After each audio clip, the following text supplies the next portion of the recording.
Hey everybody, welcome back to Guns and Gadgets, your source for Second Amendment news. Guns and Gadgets been proven to be very controversial over the last few days with some of the videos that I've put out. They're igniting conversation, which is always good, but we're seeing the true colors of some people. Believe me when I tell you that. So before we get into today's video, which is good news about Washington, D.C., I just wanted everybody to know that those who have reached out about not being able to get the discount on the hoodies on my Spreadshirt store, I am now offering free standard shipping on anything in the store. Free standard shipping, and it is valid, actually is valid from October 4th. I put that on my social media, but never really brought it to the screen here. But it's valid until Columbus Day the 9th. So if you want to purchase anything over the 3-day weekend here, you'll have free standard shipping. And the coupon code to use for that is FSH, free standard shipping, free shipping 17, FSH17. Put that in and shipping will be free. So on to today's news. Washington, D.C. Everybody who knows anything about the Second Amendment carry laws across the country knows that Washington, D.C. was one of the hardest places in the country to get your permit because it had the good reason clause.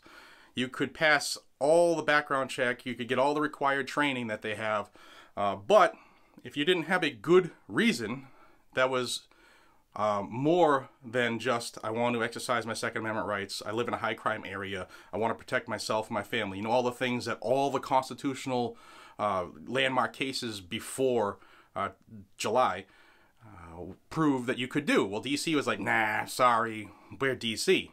Well, July, if you recall the video I put out in July, there was a 2-to-1 ruling by the U.S. Court of Appeals that found it to be an unconstitutional law. Means just what it says, that DC's concealed carry permitting process was unconstitutional, had to be stopped immediately, but we know that that's not how politicians do things. So they decided they were going to appeal back to the U.S.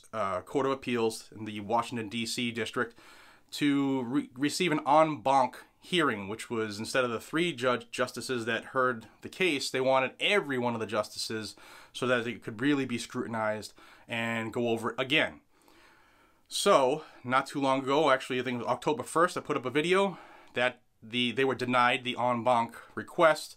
So all the justices said, listen, we're standing by the decision of the 3 justices and our group that heard this. There's no reason to rehear it because it's still unconstitutional.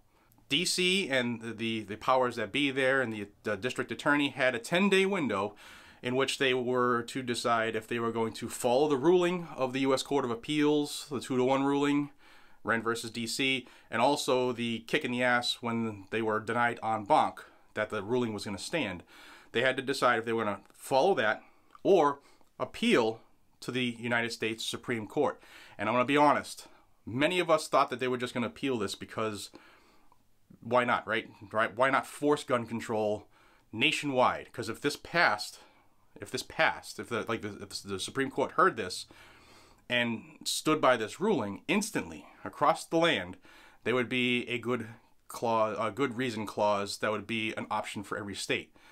So I thought that was going to happen. And the other side of that coin is if it went to the Supreme Court and the Supreme Court said, nope, unconstitutional, it would change the permitting process nationwide. The permitting process, which I don't even believe we should have. It is, as far as I'm concerned, if you know any constitutional law and you know any landmark cases, it's unconstitutional because you're not supposed to pay for a constitutionally guaranteed right.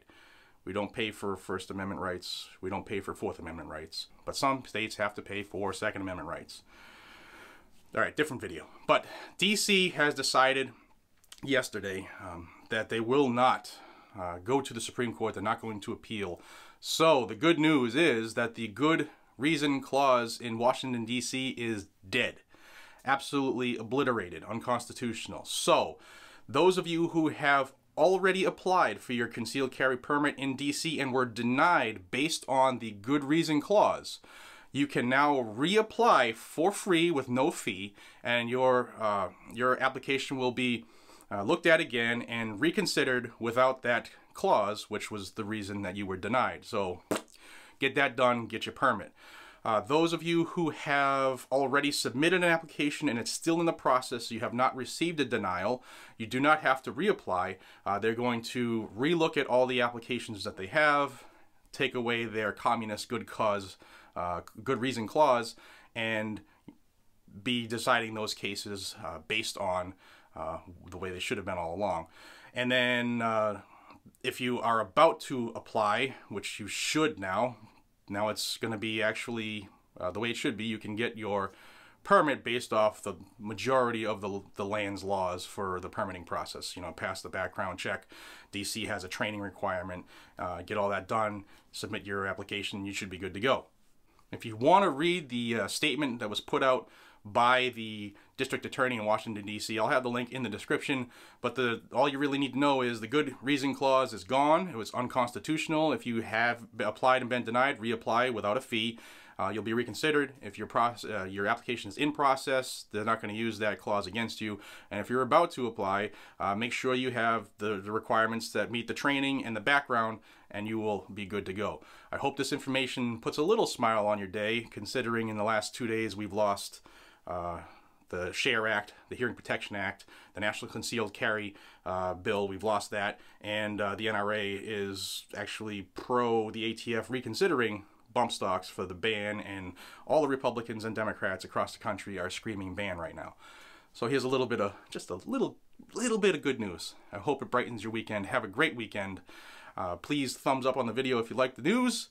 Share it amongst your friends, because we, this gun culture, this gun community, we are the only people who get this news out. So I'm asking for your help. Until we see each other again, this is Jared from Guns and Gadgets.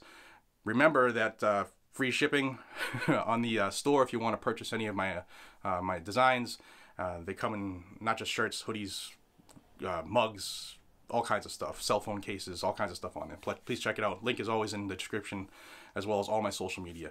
Till we see each other again, be safe, stay vigilant, carry your weapon. Take care, everybody.